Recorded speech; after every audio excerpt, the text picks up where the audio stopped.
Hello friends, welcome to the UPSC analyser. तो आज हम 28 अक्टूबर का इंडियन एक्सप्रेस डिस्कस करेंगे। तो according to your comments I have decided that कि मैं डेली सिर्फ 2 टॉपिक्स के ही स्टैटिक नोट्स इंक्लूड करूंगी, और वैसे भी एक टॉपिक बहुत बार रिपीट होता है तो अल्टीमेटली उसके नोट्स एनालिसिस में इंक्लूड हो ही जाएंगे। तो जो भी चेंजेस करने हैं मैं मंडे से करूँगी। अब यहाँ पर जो फर्स्ट न्यूज़ है वो है no free pass, SC rejects government's Pegasus denial. अब यहाँ पर सुप्रीम कोर्ट ने एक सबसे इंपॉर्टेंट बात ये बोली है कि यहाँ पर जो स्टेट है वो नेशनल सिक्योरिटी के नाम पर कुछ भी नहीं कर सकता है। तो making clear that the state can't get a free pass every time the spectre of national security is raised. और यहाँ पर क्या पेगासस का यूज़ करके यहाँ पर स्टेट ने अनऑथोराइज सर्विलांस कराया था या नहीं कराया था, उसके लिए यहाँ पर एक कमेटी बना दी गई। उस कमेटी को ओवरसी करेंगे जस्टिस RV रविंद्रन, जो कि एक रिटायर्ड जज है सुप्रीम कोर्ट के। अब ये एलिगेशंस लगे थे गवर्नमेंट ऑफ इंडिया के ऊपर कि इन्होंने इजरायली एनएसओ ग्रुप जो कि स्पाईवेयर बना था पेगासस, उससे ये स्पाईवेयर को यहाँ पर लिया था और यहाँ पर अपने ही सिटीजन्स के ऊपर अनऑथोराइज सर्विलांस कराया था, जिसके लिए अब एक कमेटी बना दी गई। वो कमेटी इस बात को देखेगी कि ये बात सच है या नहीं है। अब यहाँ पर जब भी यहाँ पर नेशनल सिक्योरिटी का मैटर आता है तो जुडिशियल रिव्यू बहुत ज़्यादा लिमिटेड हो जाता है, लेकिन यहाँ पर सुप्रीम कोर्ट ने क्लियर कर दिया है कि नेशनल सिक्योरिटी के नाम पर यहाँ पर कुछ भी नहीं किया जा सकता है। That the state does not get a free pass every time the spectre of national security is raised. तो नेशनल सिक्योरिटी एक बगबेयर नहीं हो सकता जिसकी वजह से जुडिशियरी हमेशा शाय करे, तो by virtue of its mayor mentioning the mayor invocation of national security. तो सिर्फ नेशनल सिक्योरिटी यहाँ पर जो स्टेट है वो सिर्फ इन्वोक कर दे, इसका मतलब ये नहीं है जो कोर्ट है वो एक म्यूट स्पेक्टेटर बन के रह जाएगा। आगे हम चलते हैं। अब यहाँ पर जो कमेटी है वो बेसिकली 3 बात को देखेगी। क्या जो फ्रीडम, जो राइट ऑफ प्राइवेसी है सिटीजन्स की, वो वॉयलेट हुई। तो सुप्रीम कोर्ट हैज़ अंडरलाइन 3 जो इंपेरेटिव्स है उसको अंडरलाइन किया गया। पहला ये right to privacy of citizens, दूसरा है फ्रीडम ऑफ द प्रेस। अब फ्रीडम ऑफ द प्रेस बहुत ज़रूरी है क्योंकि जो मीडिया होता है वो 4th pillar of the democracy होता है। तो डेमोक्रेसी को इंश्योर करने के लिए फ्रीडम ऑफ द प्रेस बहुत ज़्यादा ज़रूरी है। अब यहाँ पर जो प्रेस होता है उसके कुछ सोर्सेज होते हैं, तो उन सोर्सेज की प्रोटेक्शन को इंश्योर करने के लिए बहुत ज़रूरी होता है कि ऐसा कुछ इलीगल सर्विलांस ना हो। और तीसरी बात ये, क्या जो स्टेट है वो नेशनल सिक्योरिटी के नाम पर कुछ भी कर सकती है। तो in the limits of national security, की नेशनल सिक्योरिटी की क्या लिमिट्स हो सकती हैं। आगे हम चलते हैं। तो ये सब बेसिकली सेम बात है कि नेशनल सिक्योरिटी के नाम पर यहाँ पर कुछ भी नहीं किया जा सकता। और सॉलिसिटर जनरल जो तुषार मेहता, उन्होंने एक पब्लिक एफिडेविट फाइल करने से भी मना कर दिया था। उन्होंने ये बोला था नेशनल सिक्योरिटी का मैटर है, हम यहाँ पर पब्लिक एफिडेविट नहीं फाइल कर सकते। तो ऑफकोर्स यहाँ पर जो यूनियन ऑफ इंडिया है, अगर नेशनल सिक्योरिटी का मैटर तो वो इन्फॉर्मेशन नहीं दे सकता, लेकिन यहाँ पर टेक्निकल कमेटी को उन्होंने बोला कि वो इन्फॉर्मेशन प्रोवाइड करेंगे। तो द कोर्ट रिजेक्टेड। इसके अलावा कोर्ट ने यहाँ पर गवर्नमेंट ने ये बात बोली थी कि हम एक कमेटी बनाते हैं, लेकिन कोर्ट ने गवर्नमेंट को कमेटी बनाने से मना कर दिया, बल्कि खुद एक कमेटी बनाई। और कोर्ट ने ये बात बोली कि जस्टिस सिर्फ होनी नहीं चाहिए, ऐसा दिखना भी चाहिए कि जस्टिस हो रही है। तो justice must not only be done but also be seen to be done. इसीलिए यहाँ पर कमेटी बनाई सुप्रीम कोर्ट ने, ना कि सेंटर को बनाने दी। तो डेमोक्रेटिक कंट्री जहाँ पर रूल ऑफ लॉ के द्वारा सब कुछ गवर्न होता है, तो यहाँ पर ज़रूरी है कि यहाँ पर जो लोगों की राइट टू प्राइवेसी है वो यहाँ पर वॉयलेट ना हो। तो in democratic country govern by the rule of law indiscriminate spying on individuals की, अगर आप यहाँ पर इंडिविजुअल्स के ऊपर स्पाई कर रहे हो विदाउट सफिशिएंट स्टैट्यूटरी सेफगार्ड्स, अगर यहाँ पर आप लॉफुली स्पाई कर रहे हो तो ऑफकोर्स ठीक है, लेकिन अगर आप अनलॉफुली स्पाई कर रहे हो तो वो आप नहीं कर सकते हो। तो इसके लिए अब यहाँ पर कमेटी बना दी गई। अब कमेटी की जो भी फाइंडिंग्स आएंगी उसके बाद यहाँ पर पता चलेगा। दिल्ली में एक स्कीम चलती है मुख्यमंत्री तीर्थ यात्रा योजना, जिसमें सीनियर सिटीजन्स जो है अब वो फ्री में पिलग्रमेज यहाँ पर अयोध्या में भी ले सकते हैं। तो यहाँ पर कुछ साइट थी, अब उसमें एक और साइट्स इंक्लूड कर दी गई है, वो है अयोध्या। आगे चलते हैं हम। यहाँ पर कुछ भी इंपॉर्टेंट नहीं है, जो भी इंपॉर्टेंट होगा वो मैं बता दूंगी। अब यहाँ पर ईस्ट एशिया समिट हुई है जो कि ब्रुनई ने होस्ट की थी। तो इंडिया ने सपोर्ट दिया है $1 मिलियन का टू आशियान कोविड-19 रिकवरी फंड। तो India support of $1 million to ASEAN कोविड-19 रिकवरी फंड। और दूसरी बात जो हर जगह की जाती है कि फ्री ओपन इंडो पैसिफिक होना चाहिए, तो free open inclusive Indo Pacific की बात की है। तीसरी बात ये साइबर सिक्योरिटी के मैटर को लेकर यहाँ पर बातचीत की गई है।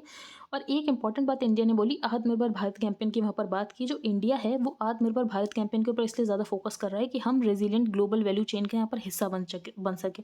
क्योंकि अगर सब लोग चाइना के ऊपर डिपेंडेंट हो जाएंगे तो हमें पता चला कि चाइना के ऊपर अगर हम डिपेंडेंट रहेंगे और फॉर एग्जांपल पैंडमिक जैसी कोई चीज़ आ जाती है, हाँ यहाँ पर जो कंट्रीज़ है वो अपनी बॉर्डर्स बंद कर लेते हैं, तो हम अगर किसी कंट्री के ऊपर डिपेंडेंट है तो हमें बहुत मुश्किल हो जाएगा। फॉर एग्जांपल हम APIs के लिए भी यहाँ पर चाइना के ऊपर डिपेंडेंट है, एक्टिव फार्मास्यूटिकल इंग्रेडिएंट्स के लिए, तो हमारे लिए मुश्किल हो जाएगी। इसीलिए हमने आत्मनिर्भर भारत के ऊपर बहुत ज़्यादा फोकस किया है।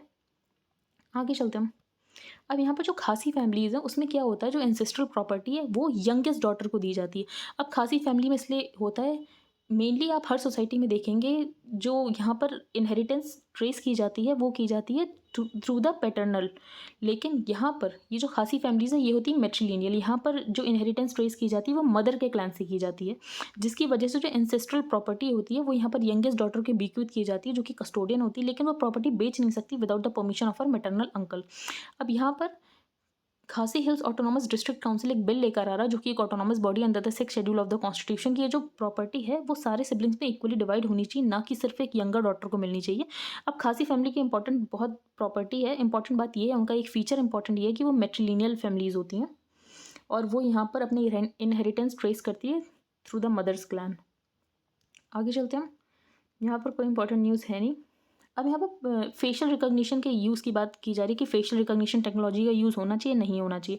तो यहाँ पर नीति आयोग ने स्टडी तो ओके कर दी कि फेशियल रिकॉग्निशन जो टेक्नोलॉजी है उसकी इंडिया में स्टडी की जाए। अब कंसर्न क्या है, तो एक तो प्राइवेसी इश्यूज़ का कंसर्न है कि कितने प्राइवेसी कंसर्न्स हो सकते हैं, और दूसरी जो इंपॉर्टेंट पॉइंट वो है जो फेशियल रिकॉग्निशन टेक्नोलॉजी के लिए जो भी डेटा फीड किया गया वो कॉकेशियन मेल्स का है। तो कॉकेशियन मेल्स बेसिकली आप यूरोपियन मेल समझ सकते हैं जो लाइटर स्किन के होते हैं। तो यहाँ पर इंडियन लोगों में उस कॉकेशियन मेल्स का डेटा अगर यूज़ करेंगे तो इनएक्यूरेसी के चांसेस बहुत ज़्यादा बढ़ जाते हैं। हम आगे चलते हैं। अब यहाँ पर अग्नि 5 मिसाइल इंडिया ने टेस्ट कर लिया है। तो in signal to China India test Agni 5। तो अग्नि 5 की जो यहाँ पर टारगेट रेंज है वो 5000 किलोमीटर, मतलब हम पूरा यहाँ पर चाइना कवर कर सकते हैं। ये है एक surface to surface nuclear capable Agni 5 missile. तो टेस्ट फायर की surface to surface nuclear capable Agni 5 missile और 5000 किलोमीटर का इसका टारगेट है। जो अग्नि 5 है वो surface to surface ballistic missile है और यहाँ पर हमने इसको टेस्ट किया है APJ अब्दुल कलाम आइलैंड जो कि उड़ीसा में है। और इंडिया का जो एक मेन पॉलिसी कि हम कभी भी पहला यूज़ नहीं करेंगे, अगर कोई कंट्री हमारे अगेंस्ट यहाँ पर यूज़ करता है उसके बाद ही हम यहाँ पर रिटेलिएशन यूज़ करेंगे, लेकिन हमारी नो फर्स्ट यूज़ पॉलिसी है और इस रेंज से हम पूरे चाइना में कहीं भी हिट कर सकते हैं। और इसके अलावा अग्नि 6 की भी बात चल रही है। तो अग्नि 6 की अगर रेंज होगी तो वो 8000 किलोमीटर की होगी, तो वो अभी यहाँ पर यूज़ नहीं हुई है, अभी ऑपरेशनल नहीं हुई है, अभी उस पर बस स्टडीज़ ही चल रही हैं। तो अग्नि 5 जो है वो 1500 किलोग्राम का वॉरहेड कैपेसिटी है उसकी और जो स्पीड है वो मैक 24 की। तो यहाँ पर Mach speed of the sound है, मैक 24 का मतलब है 24 times the speed of the sound. तो इंडिया भी करेंटली काम कर रहा है अग्नि 6 के ऊपर जिसकी रेंज 8000 किलोमीटर से भी ज़्यादा हो सकती है। तो अग्नि 5 हमने 2018 में ही अपनी फोर्सेज में यहाँ पर इंडक्ट कर दी थी। अब हम ये आर्टिकल डिस्कस करेंगे सुप्रीम कस्टोडियन। तो जैसे कि मैंने आपको बताया कि यहाँ पर एक एक्सपर्ट कमेटी बना दी गई है जो कि ये देखेगी कि इलीगल यहाँ पर सर्विलांस किया गया था सिटीजन्स के ऊपर by the government of India. तो 3 जज bench headed by CJ NV Ramana called the limited affidavit. तो यहाँ पर जैसे कि मैंने आपको बताया कि यहाँ पर जो गवर्नमेंट है, गवर्नमेंट ने पब्लिक एफिडेविट में कोई भी इन्फॉर्मेशन देने से मना कर दिया था कि हम कोई भी इन्फॉर्मेशन नहीं दे रहे क्योंकि यहाँ पर नेशनल सिक्योरिटी का मैटर आता है। अब यहाँ पर 3 मोस्ट इंपॉर्टेंट बात है।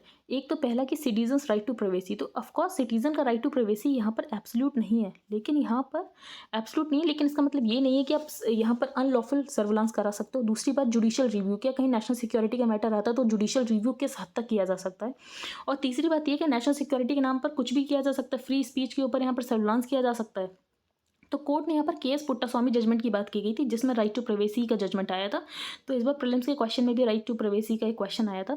तो the court pointing to its judgment in KS Puttaswamy. तो यहाँ पर सुप्रीम कोर्ट ने ये बोला कि राइट टू प्राइवेसी एक सेक्रोसेंक्ट राइट है और ये ह्यूमन एग्जिस्टेंस के लिए बहुत ज़्यादा इंपॉर्टेंट है और inalienable to human dignity and autonomy. हाँ, लेकिन कोर्ट ने ये बात खुद मानी है, ये एब्सोल्यूट राइट नहीं है, लेकिन कोर्ट तभी है सेट जो भी रेस्ट्रिक्शंस हो वो कॉन्स्टिट्यूशनल स्क्रूटनी को पास करे। तो आप रेस्ट्रिक्शंस लगा सकते हो लेकिन वो कॉन्स्टिट्यूशनल रेस्ट्रिक्शंस होनी चाहिए, अपने मनमानी से आप कोई भी रेस्ट्रिक्शंस नहीं लगा सकते हो। तो एनी सर्विलांस और स्नूपिंग डन ऑन इंडिविजुअल, अगर कोई भी सर्विलांस या स्नूपिंग की गई है बाय द स्टेट और एनी आउटसाइड एजेंसी, तो ये बेसिकली राइट टू प्राइवेसी के यहाँ पर सिटीजन्स के हनन हो रहा है। तो ऐसा नहीं होना चाहिए। अब यहाँ पर कमेटी बना दी गई, अब कमेटी सारी चीज़ें देखेगी और बाकी तो सारे मैंने आपको इश्यूज़ बता दिए। अब ये भी वही है कि RV रविंद्रन जो है वो कमेटी बनाई गई है जिसको ओवरसी करेंगे RV Ravindran.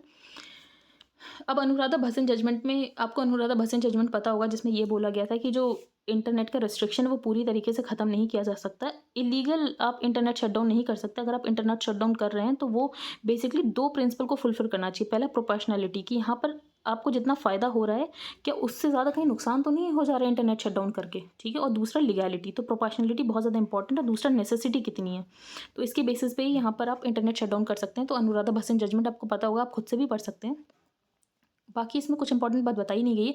Case Puttaswamy judgement में भी बात की गई थी कि लीगैलिटी के स्टैंडर्ड्स को यहाँ पर फॉलो करना चाहिए, कि प्रोपोर्शनलिटी, नेसेसिटी और लीगैलिटी 3 चीज़ें बहुत इंपॉर्टेंट है, कि अगर आप यहाँ पर किसी भी सिटीज़न का राइट टू प्राइवेसी को वॉयलेट कर रहे हैं, तो क्या ये 3 प्रिंसिपल्स को वो फॉलो कर रहे हैं? क्या लीगल है अगर आप वॉयलेशन कर रहे हैं? दूसरी बात नेसेसिटी है इसकी, और तीसरी बात प्रोपोर्शनैलिटी की, यहाँ पर आप उतना नुकसान तो नहीं करते ना जितना आपको उससे फ़ायदा हो रहा है। यहाँ पर नेशनल सिक्योरिटी का मैटर है, ठीक है, नेशनल सिक्योरिटी, लेकिन प्रोपोर्शनलिटी के फेवर में होना चाहिए। वो ऐसे नहीं कि आप इम्प्रोपोर्शनल तरीके से यहाँ पर लोगों के राइट का वॉयलेट कर रहे हैं। आगे हम चलते हैं। अब यहाँ पर जापान में जो इनकी इम्पीरियल फैमिली है, उसमें अगर कोई प्रिंसेस है, वो अगर कॉमनर से शादी करती है तो उसको अपना रॉयल टाइटल छोड़ना पड़ता है। इसके अलावा इनके यहाँ कुछ और भी प्रैक्टिसेस थी पहले, अब ये प्रोटोकॉल हट गया। पहले ये प्रोटोकॉल था कि अगर मेल मेंबर्स चलेंगे तो जो फीमेल मेंबर्स है वो उससे फ्यू स्टेप्स पीछे चलेंगी। For example, the protocol which dictated that royal women had to walk a few steps behind the male members of the household is now disregarded. तो इसको तो खत्म कर दिया।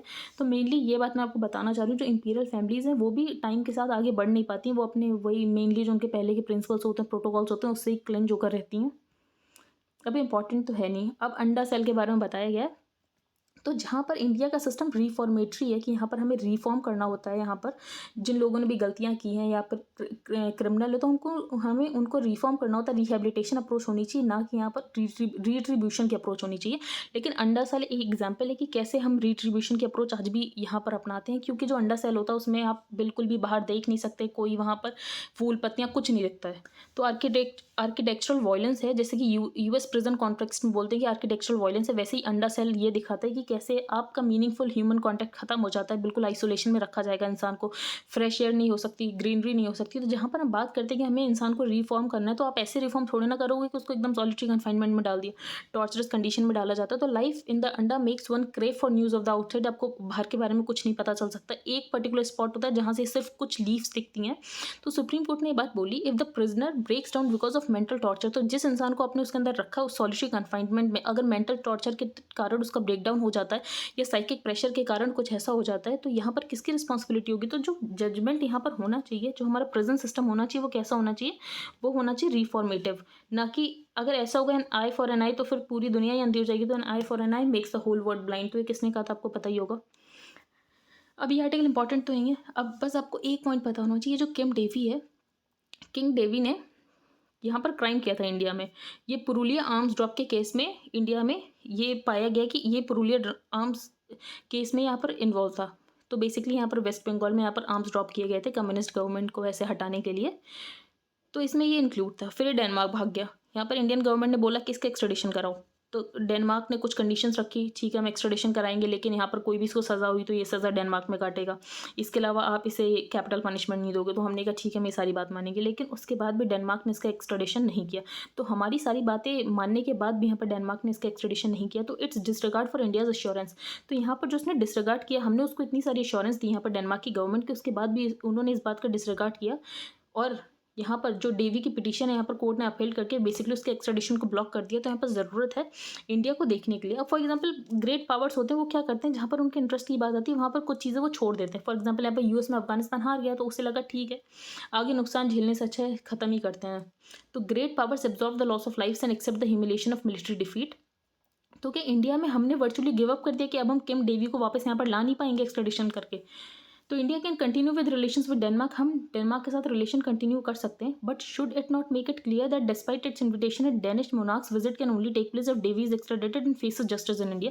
तो हमें ये बात उठानी चाहिए, जो किम डेवी है उसको यहाँ पर इंडिया में एक्स्ट्रेडिशन करना बहुत ज़रूरी है। अब ये आर्टिकल में रेडिकलाइजेशन को कैसे रोक सकते हैं। रेडिकलाइजेशन भी बहुत तरीके का होता है, लेकिन हमें मेनली जो रोकना है उस रेडिकलाइजेशन को रोकना है जिस रेडिकलाइजेशन की वजह से वायलेंस होता है। अब यहाँ पर ऑथर ने 5 स्टेप्स बताए जिससे यहाँ पर रेडिकलाइजेशन को कम किया जा सकता है। पहली बात ये, जिस प्रोपेगेंडा की वजह से रेडिकलाइजेशन हो रहा है उसे खत्म करने की जरूरत है। दूसरी बात, एक स्टैट्यूटरी और पॉलिसी फ्रेमवर्क होना चाहिए जो कि रेडिकलाइजेशन डी रेडिकलाइजेशन से डील करे। तीसरी बात, यहाँ पर जो अरेस्टेड और कन्विक्टेड इंडिविजुअल्स हैं उनको आप ऐसे मत करो कि उनको जेल में डाल दिया, उनको बहुत साल तक प्रिवेंटिव डिटेंशन में रखा, वो नहीं करना। आपको रिट्रीब्यूशन वाली जस्टिस नहीं करनी, यहाँ पर आपको रिफॉर्मेटिव जस्टिस करनी है। उनके साथ उनका रिहेबिलिटेशन करना है, जो उनका ब्रेन वॉश हुआ है, उनकी जो आइडियोलॉजी है उसे कन्वर्ट करने की कोशिश करनी है। तो तीसरा पॉइंट बहुत इंपॉर्टेंट, ये arrested and convicted individuals must not only be prosecuted and punished as a measure of deterrence और रेट्रीब्यूशन, बल्कि हमें रिफॉर्मेटरी अप्रोच लेकर चलनी है। और फोर्थ पॉइंट ये है कि हमें उनका रिहेबिलिटेशन करना है, री एजुकेशन करना है, री इंटीग्रेशन करना है इन द सोसाइटी। फिफ्थ बात ये, एंटी रेडिकलाइजेशन मेजर्स हमें लेने की ज़रूरत है ताकि जो रेडिकलाइजेशन वो कम हो सके, हमें उन्हें एजुकेट करने की ज़रूरत है। और लास्ट बात ये है, जो वो रिलीजियस वैल्यूज से इंस्पायर होती हैं तो उनका जो रिलीजियस वैल्यूज से इंस्पिरेशन है वो ख़त्म करके हमें उनके अंदर कॉन्स्टिट्यूशनल वैल्यूज इम्बाइब करने की बहुत ज़्यादा ज़रूरत है। और लास्ट बात, एक और बात यहाँ पर बोली गई है, जो रेडिकलाइजेशन की डेफिनेशन है उसको क्लियर करना बहुत ज़रूरी। अभी यहाँ पर कोई डेफिनेशन ही नहीं रेडिकलाइजेशन की, क्या रेडिकलाइजेशन है।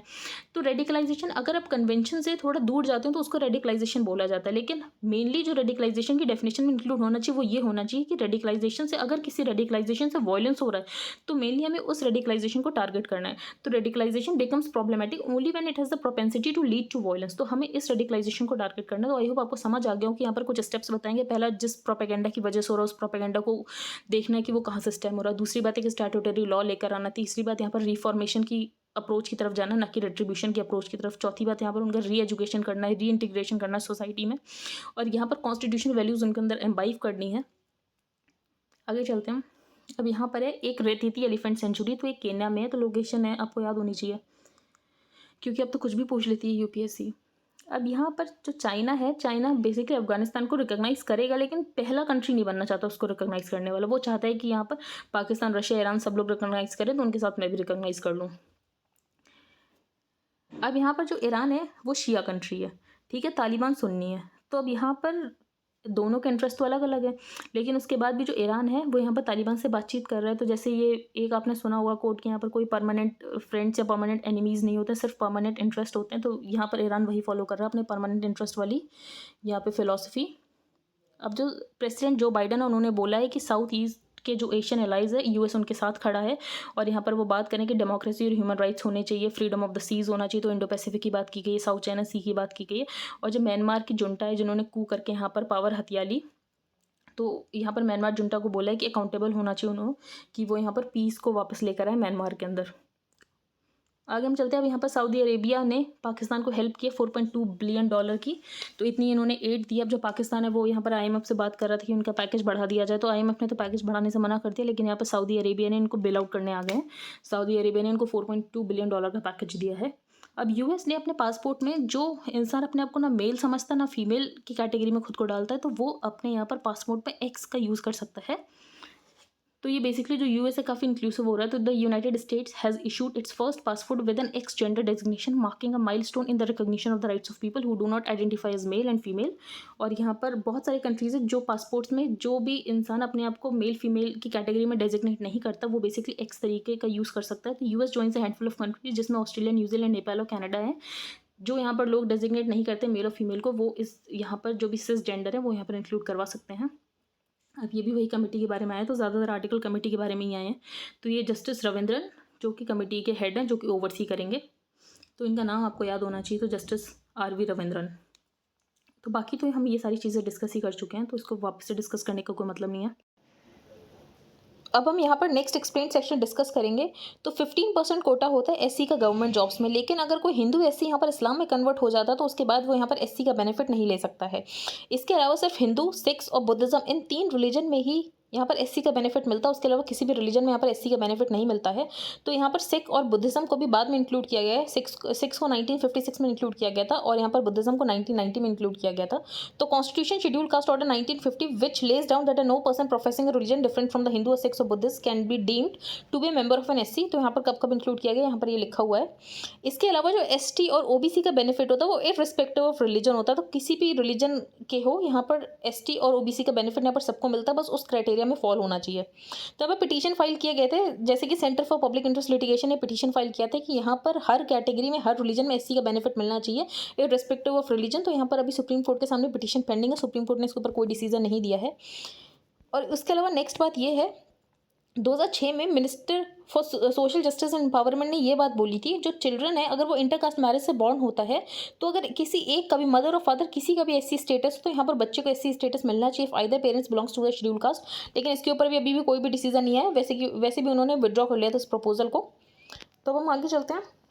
अब यहाँ पर जो इकोनॉमिक एडवाइजरी काउंसिल है प्राइम मिनिस्टर की, उसमें 3 मेंबर्स को इंडक्ट किया गया है। चेयरमैन तो उसको विवेक देबरॉय ही है। यहाँ पर 3 मेंबर्स को इंडक्ट किया गया है। पहले हैं राकेश मोहन, दूसरे हैं पूनम गुप्ता, और इसके अलावा तीसरे हैं टीटी राममोहन। अब यहाँ पर केवी कामत जो है, केवी कामत को चेयरपर्सन बना दिया गया है national bank for financing infrastructure and development. तो केवी कामत को यहाँ पर चेयरमैन बना दिया गया है national bank for financing infrastructure and development. अब ये जो नेफिट है इसकी इक्विटी कैपिटल 20,000 करोड़ की होने वाली है। इंफ्रास्ट्रक्चर सेक्टर में लगभग 3 लाख करोड़ की फंडिंग करने वाला है। तो ये लॉन्ग टर्म इंफ्रास्ट्रक्चर फाइनेंसिंग के लिए बॉडी बनाई गई नेफिट, जिसके चेयरपर्सन बना दिए गए केवी कामत। अब यहाँ पर एक रिपोर्ट आई है वर्ल्ड इनइक्वालिटी रिपोर्ट, जिसमें ये पता चला जो बॉटम 50% है उनके पास तो सिर्फ 2% ऑफ द वेल्थ है और 8% ऑफ द इनकम है, बल्कि जो ऊपर के टॉप 10% है वो लगभग 76% of the total house hold wealth लेकर बैठे हुए हैं। तो जो बॉटम के 50% उनके पास सिर्फ 2% वेल्थ है और जो टॉप के 10% है उनके पास 76% ऑफ द टोटल वेल्थ है। तो ये वर्ल्ड इनइक्वालिटी रिपोर्ट से पता चला है। तो यहाँ पर अगर वेल्थ टैक्स सिर्फ 1% का भी लगा दिया जाए तो लगभग 1.6% ऑफ ग्लोबल इनकम जनरेट की जा सकती है और इस इनकम से हम क्लाइमेट चेंज के अगेंस्ट एक्शन ले सकते हैं। तो यहाँ पर बात की गई है कि ये जो बहुत ज़्यादा अमीर लोग हैं इनको पे वेल्थ टैक्स लगा देना चाहिए ताकि यहाँ पर हम क्लाइमेट के लिए इन्वेस्टमेंट ला सकें। जेंडर टर्म्स में भी देखा जाए तो यहाँ पर जो टोटल इनकम है उसकी सिर्फ 1/3 जो है वो विमेन के लिए। तो the report states that women make just 1/3 of global labour incomes. और यहाँ पर कार्बन एमिशन कौन ज़्यादा कर रहे हैं, तो कार्बन एमिशन भी जो टॉप 10% वाले वही कर रहे हैं। तो बॉटम 50% सिर्फ 12% यहाँ पर वर्ल्ड का एमिशन कर रहा है, जो while the 10% highest emitters are responsible for close to half of the world individual emissions. तो यहाँ पर जो टॉप 10% वही यहाँ पर सबसे ज़्यादा एमिशन भी कर रहे हैं। तो एमिशन भी सबसे ज़्यादा यही लोग कर रहे हैं, वेल्थ भी इनके पास ही सबसे ज़्यादा है, तो इनके ऊपर एक वेल्थ टैक्स लगा देना चाहिए ताकि इनके जो पैसे आए वो क्लाइमेट इन्वेस्टमेंट में यूज़ किए जा सके। ये इंपॉर्टेंट नहीं। आई होप आपको आज का न्यूज़पेपर समझ आ गया हो। If you like the video then please like share and subscribe. Thank you and have a nice day.